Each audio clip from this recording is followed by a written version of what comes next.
Shalom. Sekali lagi, saudaraku yang paling Shalom. dikasih oleh Tuhan Yesus. Kita bersyukur, kita mau teruskan dalam perjalanan kita dalam membaca buku Unmerited Favor, bab yang ke-14, ya bagian yang kedua. Luar biasa sekali, saudara bisa mendengar bagian yang pertama.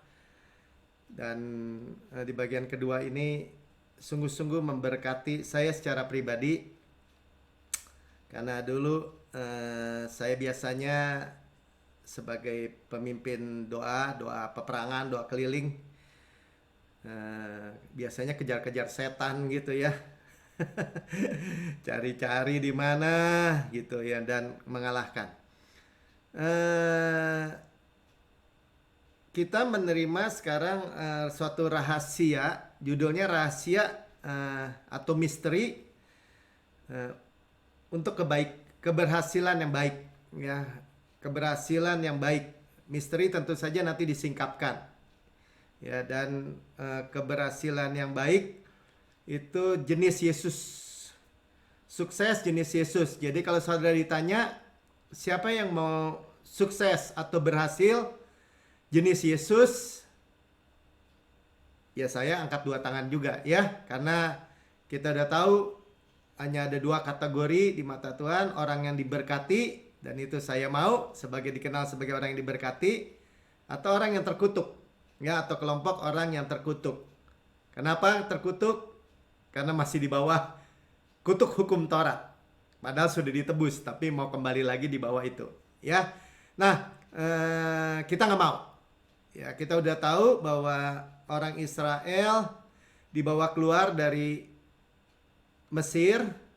Mesir itu Misraim. Misraim itu artinya double stress. Karena perbudakan, hidup mereka tentu tidak ada damai sejahtera, stres setiap hari. Dan dibawa keluar oleh Tuhan melalui anak domba Paskah, kita tahu, dan tidak ada yang sakit, semuanya sehat. Dalam perjalanan sebenarnya hanya 40 hari ya, menyeberang padang gurun sampai di Kades Barnea, perbatasan. Dan dimasukkan, harusnya masuk ya. Jadi dikeluarkan dan dimasukkan ya. Nah, kita sudah mendengar bahwa rahasianya mereka masuk Kanaan. Nah, itu keberhasilan baik itu Kanaan. Ya, masuk Kanaan. Kita sudah dengar ya, bahwa Kanaan itu tempat perhentian Tuhan, God's rest. Ya, jadi orang Israel diwariskan karena janji. Ya, janji sumpah Tuhan kepada Abraham leluhur mereka 400 lebih tahun yang lalu, ya, untuk bahwa mereka menduduki negeri itu. Ya, udah dijanjikan sama Abraham. Nah, itu juga gambaran kita, karena kita di dalam Kristus, milik Kristus, keturunan Abraham, berhak menerima janji Allah. Apa? Kanaan, tempat perhentian Tuhan, sama. Amin. Ya, jadi itu keberhasilan yang baik atau good success, tanpa duka cita, tanpa ditambahkan dengan duka cita ya. Kalau sudah mau baca di Amsal 10 ayat 22, ya, nanti kita mungkin sering dengar juga di waktu-waktu yang akan datang. Jadi berkat Tuhan yang menjadikan kaya, dia tidak tambahkan dengan duka cita. Ya, dan masuk Kanaan juga bicara bukan hanya kekayaan materi, tapi juga kesejahteraan keluarga, segala dimensi, segala aspek, segala spektrum. Ya, jadi kalau keberhasilan disebut keberhasilan baik, ya, itu baik adalah baik, ya, nggak ada side effect-nya, tidak ada racunnya, tidak ada seperti tuduhan ya, bahwa kalau di dunia kalau orang jadi kaya belum apa-apa udah dikena kutuk ya. Oh, nanti kalau dia di atas siap-siap untuk jadi di bawah, karena hidup itu seperti roda, kata mereka ya. Belum lagi ya, itu nanti kalau kaya, kalau banyak duit, nanti pasti kesehatannya rusak atau keluarganya bahkan, ya, itu tipuan dari jurang neraka, saya percaya ya. Kalau Tuhan berikan tanpa duka cita, Ya, tentu saja berkat itu bukan hanya keuangan ya, tetapi termasuk. Jangan takut ya. Ini ada namanya keberhasilan atau kesuksesan demi jenis Yesus. Sama-sama katakan jenis Yesus. Nah, kalau saudara mau mendengar, apa rahasianya? Apa misterinya? Gimana masuk Kanaan? Kalau saudara mau.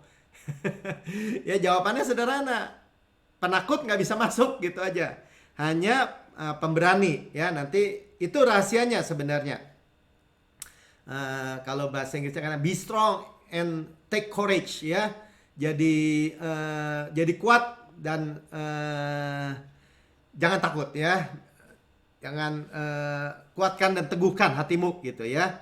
Nanti kita akan baca ayat-ayatnya. Nah, kita juga udah mendengar bahwa di dalam Wahyu 21 ayat 8 minggu lalu juga disampaikan bahwa penakut nggak masuk surga. Penakut itu kloter pertama masuk neraka. Ya coba saudara gini ya, bukan berarti gini. Kita di dalam Yesus kita bisa takut ya, atau bisa tidak percaya, kadang-kadang bimbang. Bukan berarti kita udah percaya Yesus karena takut bisa masuk neraka, bukan ya. Tapi kita melihat bahwa penakut itu lebih dalam lagi sebenarnya tidak percaya akan karya sempurna Yesus sebenarnya, akan janji Tuhan. Ya, yaitu orang di luar Yesus lah ya, paling gampang. Nah, Kanaan itu buat orang yang pemberani pertama gitu ya. Jadi nanti kita lihat pemberani itu apa ya. Sebenarnya mereka sudah keluar dan berjalan menuju Kanaan. 40 hari sudah sampai sebenarnya di perbatasan. Tetapi mereka mendesak-desak Musa sebagai pemimpin untuk mengintai dulu. Dan apa yang mereka intai, akhirnya mereka lihat raksasa. Jadi kalau ditanya, mereka takut apa? Takut raksasa. Udah gampangnya begitu aja. Ya. Dan dari 12 pengintai, 10 memberontak. Dan meracuni, memberikan kabar baik kepada orang Israel. Ya, 3 juta orang Israel lebih tentu berpihak, wah, yang 10 kalau di voting lebih banyak ya. Yang 2 Yosua dan Kaleb. Yang sebenarnya kita sudah mendengar bahwa mereka tuh mendengar. Ya, nanti kita perhatikan baik-baik ya. Jadi saya akan mulai lagi apa itu Kanaan? Ya, di dalam Ulangan 6 ayat 10 sampai 11, Kanaan itu tanah yang berlimpah susu dan madunya. Ya, janjikan sumpah tuh ya, ada kota-kota, rumah-rumah yang besar, yang baik isinya, sederhananya gitu ya. Ayat 11-nya rumah-rumah juga baik isinya, sumur-sumur yang kita tidak gali, tentu airnya banyak, kebun-kebun, anggur, zaitun, ara, delima, yang nggak ditulis di sini ya, di ayat yang lain begitu, dan kita makan sampai kenyang. Artinya apa? Tuhan sebelum kita masuk atau percaya Yesus, kita dikeluarkan sehat, kita mau dimasukkan Kanaan, God's rest, itu dengan apa? Dengan supply yang penyediaan yang sudah komplit. Dan ukurannya apa? Ukurannya raksasa. Ya kalau bilang rumah-rumah ya rumah raksasa. Nanti kita lihat gimana caranya ya. Kota-kota tentu kota-kota raksasa, kebun-kebun raksasa. Ya, bahkan Yosua dan Kaleb menggandar ya, bawa pulang bukti bahwa anggurnya itu begitu besar. Nah, jadi yang pertama apa? Kanaan bukan untuk orang penakut ya. Memiliki another spirit. Roh iman ya, roh iman. Kita mulai dari situ aja dulu, buka dari Bilangan 14 ayat 24. Kata Tuhan nih kepada Kaleb, minggu lalu saya sudah sampaikan 24, tetapi hambaku Kaleb, kata Tuhan, karena lain jiwa yang ada padanya, ya, dia memiliki another spirit. Kenapa ada another spirit? Ya, jiwa yang ada padanya karena dia percaya. Percaya apa? Percaya apa yang Tuhan katakan. Tuhan katakan apa? Pertama, kamu mau masuk dan menduduki negeri, mewarisi janji, sumpah. Tadi kita udah dengar. Bukan hanya janji ya, pakai sumpah. Kedua, peperangan milik Tuhan. The battle is the Lord. Nanti kita baca ayatnya, ya, nggak apa-apa. Ya. Dan ia mengikuti aku dengan sepenuhnya. Jadi mengikuti Tuhan dengan sepenuhnya apa? Ya kalau dengar firman ya dia ngomong sesuai firman. Lihat nanti di sana kamu lihat kan tadi ada raksasa. Iya, terus kok lu nggak takut? Ya raksasa besar Tuhan lebih besar. Raksasa tinggi Tuhan lebih tinggi. Raksasa kuat Tuhan lebih kuat. Jangan main-main loh. Kita yang perang. Tuhan mah nggak kelihatan. Oh, jangan takut. Tuhan yang berperang ganti kita. Peperangan milik Tuhan. Bukan tangan saya nih, bukan pedang saya. Gimana caranya? Ya mungkin caranya saya nggak tahu. Tapi kita lihat. Ya, itu perkataan yang terus-menerus dikatakan oleh Kaleb dengan konsisten. Akan kubawa masuk ke negeri yang telah dimasukinya itu. Karena dia mengintai kan. Dan keturunannya akan memilikinya. Lihat ya. Berkat orang pemberani bukan hanya buat dia. Tetapi buat keturunannya. Sama-sama katakan keturunannya.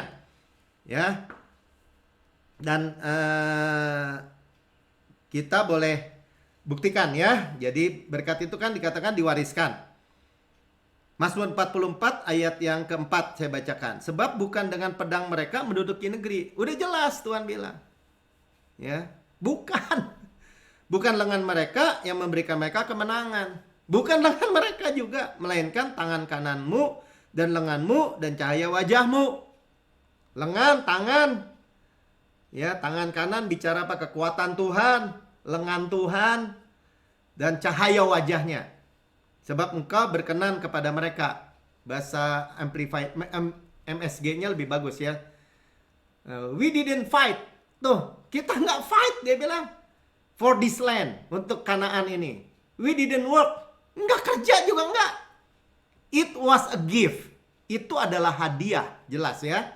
Jadi kalau saudara dijanjikan Kanaan sama Tuhan, tempat perhentian Tuhan, tanah yang berlimpah susu dan madu, flow with milk and honey, rumah-rumah yang besar, kota-kota yang besar, yang baik isinya, yang kita tidak bangun, sumur-sumur, kebun-kebun, anggur, zaitun, ara, delima, batunya mengandung tembaga, gunungnya mengandung besi. Tuhan bilang apa?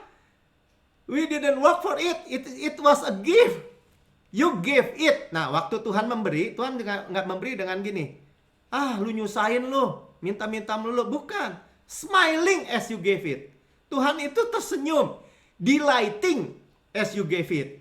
Jadi ketika Tuhan memberi kepada kita keberhasilan yang baik atau good sukses ini, Tuhan tuh gini, pintar tuh si Melki. I'm greatly blessed, highly favored, deeply loved. Pintar tuh anak. Gitu kira-kira. Tuhan itu delighting. Delighting itu artinya apa? Ya dia bersuka cita ya. Dia berkenan atau dia senang gitu. Ini anak mau ya. Nah, saudara lihat. Nah, kita akan perhatikan lagi buktinya. Ya, jadi ini sekarang buktinya ketika mereka benar-benar udah masuk. Ya, karena memberontak. Ya, 40 hari mengintai, ya 40 hari dihukum. Mati di padang gurun tuh. Usia 20 tahun ke atas. 20 tahun ke bawah. Nah, itu yang menjadi generasi yang akan masuk. Generasi Yosua.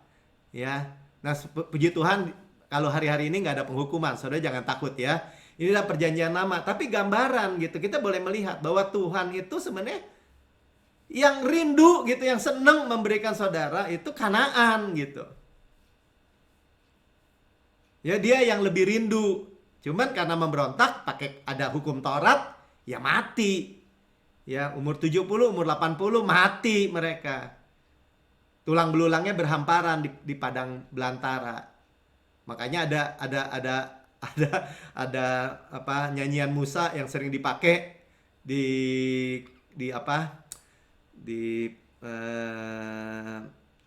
kedukaan gitu ya, penghiburan.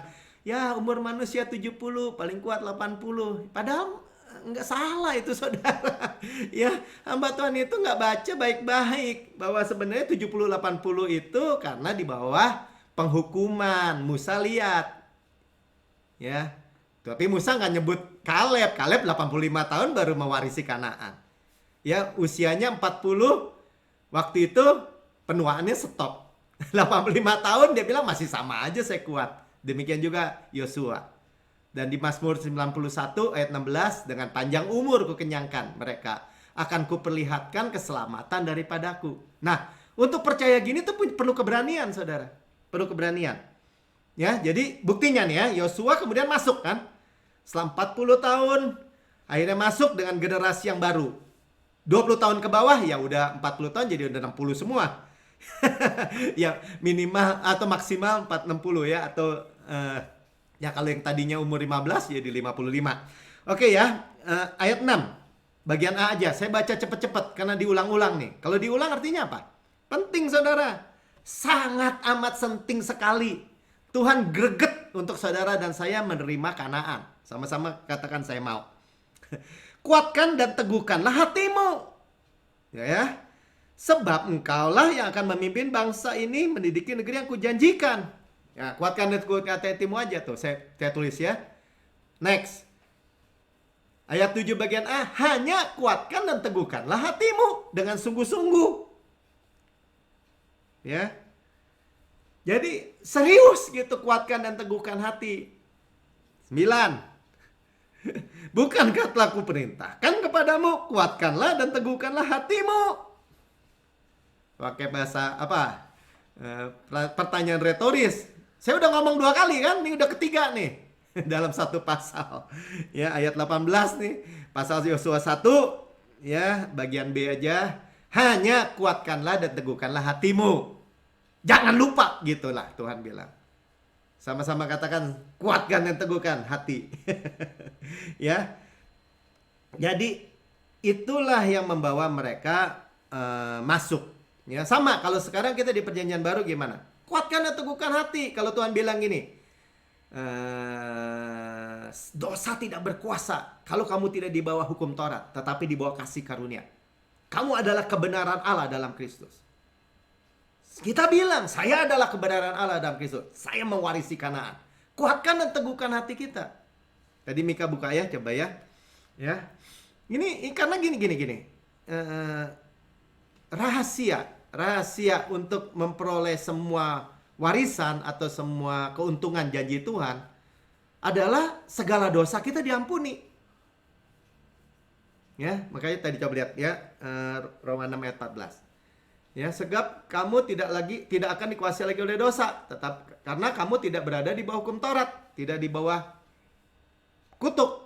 terkutuk, tetapi di bawah kasih karunia, di bawah apa? Di bawah berkat, di bawah janji. Di bawah berkat, di bawah janji. Ya, perlu kepemimpinan yang berani.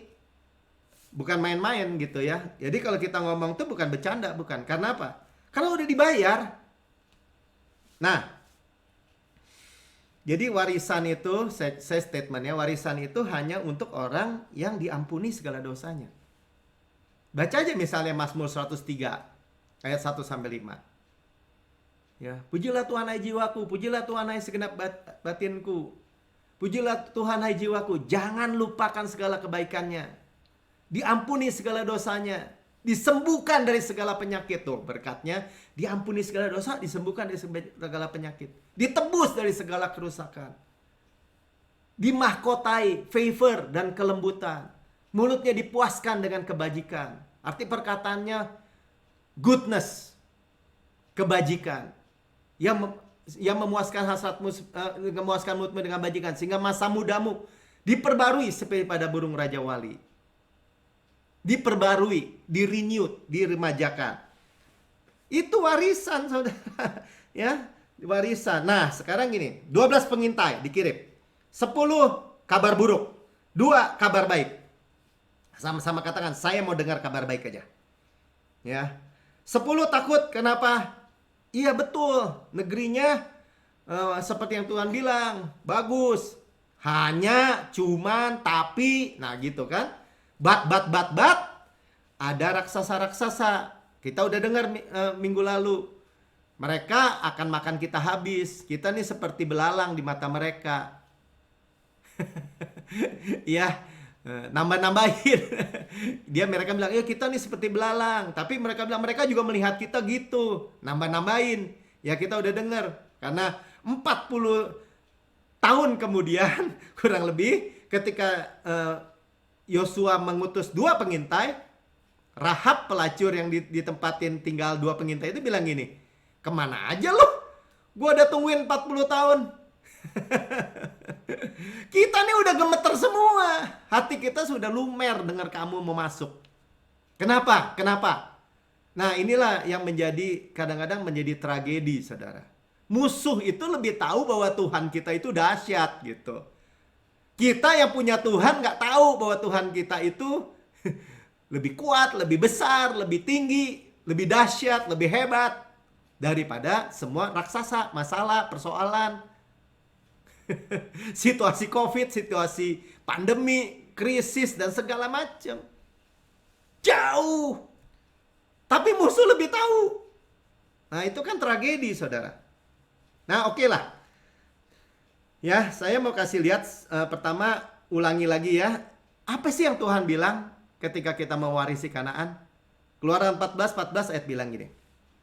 Ini jangan lupa, saudara. Makanya saya bilang tadi awal-awal. Saya dulu pemimpin doa keliling, doa peperangan. Ngapain saya memerangi iblis yang udah kalah? Ya Pak, tapi nggak pakai tapi. Berdiri teguh. Kan ada ayatnya. Tunduklah kepada Allah, lawanlah iblis. Ya lawan dengan iman yang teguh, berdiri, withstand. Berdiri teguh di posisi kita. Kan itu kenakan selengkap senjata Allah. Ya berdiri teguh. Ya berdiri di posisi kita lah yang menentukan kemenangan. Ya kita berperang juga bukan untuk menang, karena sudah menang. Amin. Ya, karena Keluaran 14 ayat 14 katakan gini, Tuhan akan berperang untuk kamu dan kamu akan diam saja. Yuk kalau bahasa the message-nya, yuk mulutmu tuh diem gitu. Keep your mouth shut. Tutup mulutmu. Karena kalau kita lihat mulut kita kadang-kadang ngomongnya, ya tapi itu kan raksasa. Pak, kena semua loh COVID. Dunia ini semakin gelap, krisis loh. Udah gak ada kerjaan loh. Udah soalnya gelap semua. Padahal kalau kita lihat terang, masalah gak ada masalah. Kalau ada solusi, ingat aja kata saya. Nah, ya. Sekarang kita buktikan nih. Sekarang saya mau tanya gitu, raksasanya setinggi apa? Sebesar apa? Amos 2 ayat 9 dicatat, saudara. Saya bacakan ya. Padahal akulah yang memudahkan dari depanmu orang Amori. Ya, lihat nih. Orang Amori itu orang-orang raksasa. Tuhan bilang aku. Yang tingginya seperti pohon aras. Kalau saudara googling pohon aras, tingginya berapa? Bisa 22 meter. Ya udahlah, pohon aras yang paling pendek 11 meter aja. Saya pernah main sama anak-anak ya di Tacubaya Perahu, Flying Fox, naik pohon pinus 10 meter. Tinggi, saudara. 10 meter. Buka. Ya. Tinggi pohon aras dan kuatnya seperti pohon tarbantin. Saudara tahu pohon tarbantin kuatnya seperti apa? Buat tiang itu. Ya, jadi bukan raksasa badut, bukan. Ya, aku telah memunahkan buahnya dari atas dan akarnya ke bawah. Jadi benar nggak bahwa semuanya Tuhan? Tuhan yang memunahkan, Tuhan yang menghabiskan sampai habis tuh. Kalau bicara buah apa? Udah nggak ada keturunannya lagi. Kalau bicara akar apa? Dianya juga mampus gitulah kira-kira. Itu raksasa, orang Amori itu raksasa. Siapa yang memunahkan? Tuhan. Ya. Nah, sekarang kita mau lihat gimana munahkannya. Ya, kalau misalnya Kaleb nih suatu ketika gini, bicara sama Yosua. Yos, gue dapet tuh Hebron, bener tuh. Kan saya minta, give me this mountain. Hebron, Kiryat Arba. Tuh, gue dapet. Yosua bisa nanya kan? Ya lu dapetnya gimana? Itu kan semuanya kampung raksasa. Raksasanya 11 meter semua tuh. Bukan satu. Kalau gue lihat satu kan di lawan Daud kan. Ini sekampung, sekota. Gimana? Nah, ini ceritanya. Saudara, ini rahasia, saudara. Sama-sama kata rahasia. Nggak banyak orang Kristen yang tahu. Ya. Ya, anggap aja gini, orang Israel paling tinggi Yosua, Kaleb tuh anggap aja 1,8. Udah tinggi kan orang 1,8. Normal-normal lah ya. Lawan raksasa 11 meter. Ya nggak salah sebenarnya. 10 pengintai kalau lihat cuman penglihatan.